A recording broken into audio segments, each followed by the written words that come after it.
Welcome back. We've got now the story of a teacher who says he feels like he's being punished for helping during the pandemic.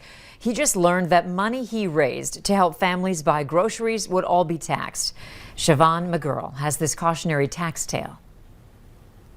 As a teacher, I was able to see pretty closely how COVID was impacting families. That is all it took for this middle school teacher to realize he needed to do something. At the beginning of the pandemic, Louis Goffenay set up an online fundraiser to help his neighbors. I had the original goal of just raising a couple $100s in hopes of buying a couple families worth of groceries, and that quickly snowballed.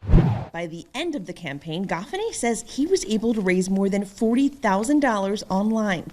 He says he used the money to stock his car up with groceries for families, deliver dinners, holiday meals, help with rent bills. As soon as we got money, we found people who needed it and ways that we could help. Goffenay says it felt amazing. But now, 1 year later, as good as I felt all of last year fundraising, I'm now feeling quite the opposite. In February, he received a 1099-K form from the IRS telling him $41,000 from his online fundraiser was considered taxable income.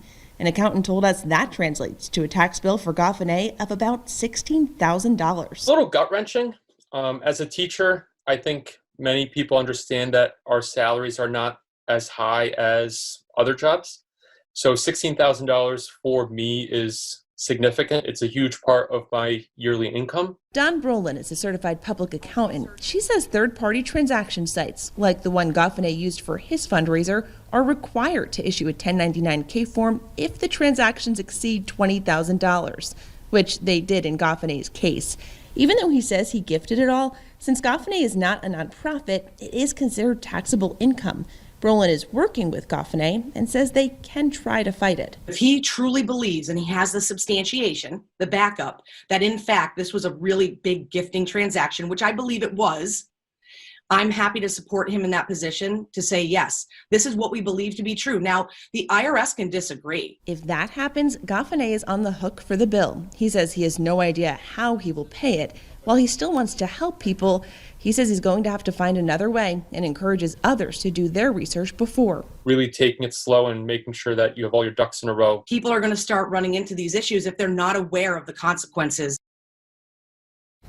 Experts say tax-wise, if you want to create a fundraiser, you're better off going directly through a charitable organization or a nonprofit rather than trying to collect the money for yourself. Up next, we're going to hear from the head coach of the Fighting Hawks as they prepare for postseason play.